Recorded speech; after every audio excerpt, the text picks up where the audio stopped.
Heyo there, Groovy Fox here.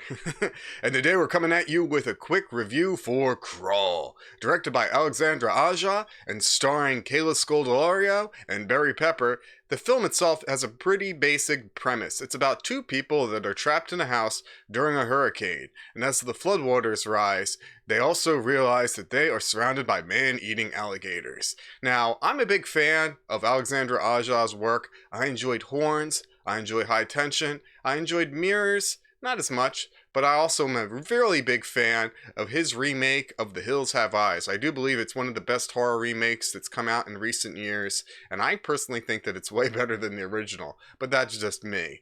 This film, on the other hand, is more or less a pretty basic story.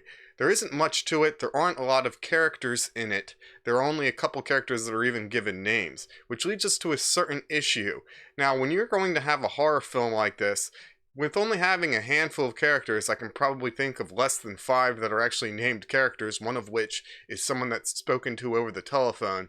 It's hard to have a good body count, which leads us to one of the main problems in this film, that they introduce characters specifically for the reason of being eaten and ripped apart by these alligators, most of which ends up actually happening underwater, so you don't even really get to see a lot of good gore action. I was actually pretty disappointed by this film. I found it actually pretty boring, and it's not a very long film at all. I think it's only about 90 minutes or so. If it would have been any longer, it definitely would have drawn the film out more.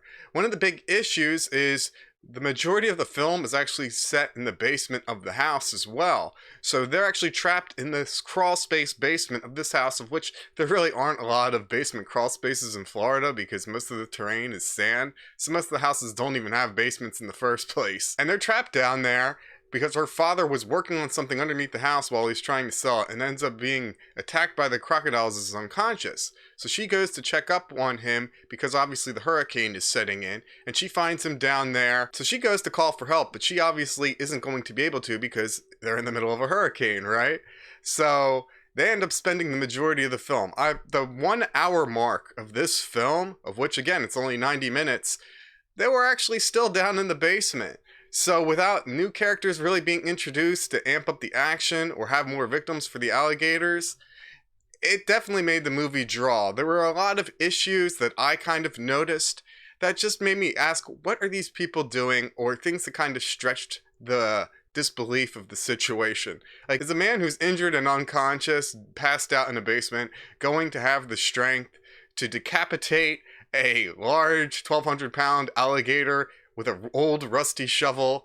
I mean, sure, adrenaline sets in, but that was a little bit unbelievable. There's also a point in the film where Haley, the main character, actually gets access to her cell phone, and when she does, she decides to sit there and make a phone call as soon as she picks the phone up. She doesn't go back to the safe point where the alligators can't reach because of the plumbing. She decides that as soon as she gets it, she needs to pop a squat and then make a quick phone call. And I thought that was incredibly stupid. Now, the acting in this movie is okay. Barry Pepper, I thought, actually did a pretty good job. But Kayla Scodelario, who plays the main character, Haley, I wasn't really drawn in by her performance.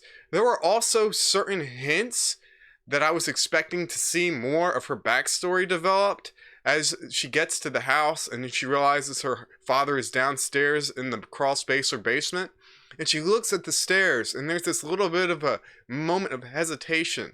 Like, did she get caught down there as a child? Was there some sort of trauma that she's afraid of those dark, tight spaces?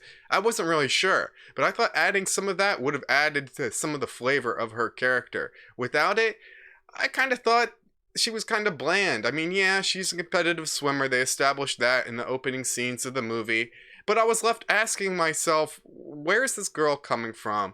I understand that her father is kind of a tiger dad. He pushes her to be competitive. He pushes her to be the best. But without more explanation of those themes, I thought that that was kind of heavy-handed, and there was a bit left to the imagination. As far as the alligators go, the CGI, in my opinion, was pretty passable. I thought the alligators looked pretty good. I have seen some gators up close in my life, so I thought they didn't look too bad. But one of the other things about this movie is if you've seen the trailers for this movie, You've seen most of the great parts of this movie. The part where she sticks her hand into the alligator's mouth with the gun and then fires the gun off. That was pretty cool. But you see that in the trailer. And then these characters keep getting bit and attacked by these alligators, and it doesn't seem to really slow them down a little bit. I mean, the suspension of disbelief only took me so far. I wasn't really invested in the characters. I thought the story and setup was interesting enough, but overall I thought it was kind of stupid. At one point, I think we're about, again, an hour into the movie, they're still in the basement. The only people who have gotten killed are people on the outside of the house that are totally unnamed characters that just roll up just so the movie can have a body count, because you can't actually kill the only characters that actually have any motivation or plot devoted to them. It's just one of the flaws in the way that this movie was set up. One of the other issues is you would think that this was maybe a movie like about a single alligator, like some sort of large apex predator alligator. But no, there's like a swarm of man-eating alligators that are surrounding the house. So there wasn't really any sense of them being stalked by any specific thing. It's just that they're in some sort of natural disaster situation and they're surrounded by natural predators. And I don't know, it didn't really leave a good impression on me. I thought the movie overall was alright. I think it was definitely my least favorite film of anything that I've seen by Alexandre Aja so far. Mirrors wasn't that strong. I think, again, mirrors most of the interesting parts of the film you're going to see in the trailer.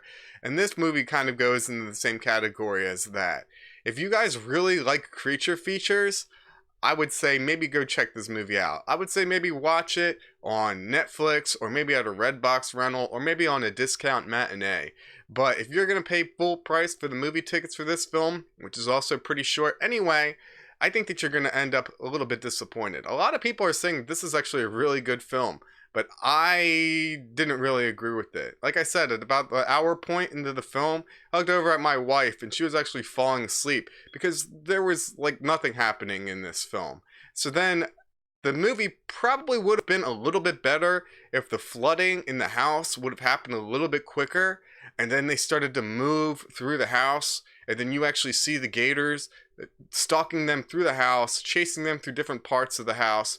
Instead, the flooding happens pretty much all at once, and then the last 20 minutes of the movie maybe are them moving through the different parts of the house, trying to get out of the house. They should have just gotten out of that damn basement and gone right up to the attic and started calling for help as soon as they realized what was going on. This movie wasn't that great. It wasn't terrible, but I can't really recommend it to anybody.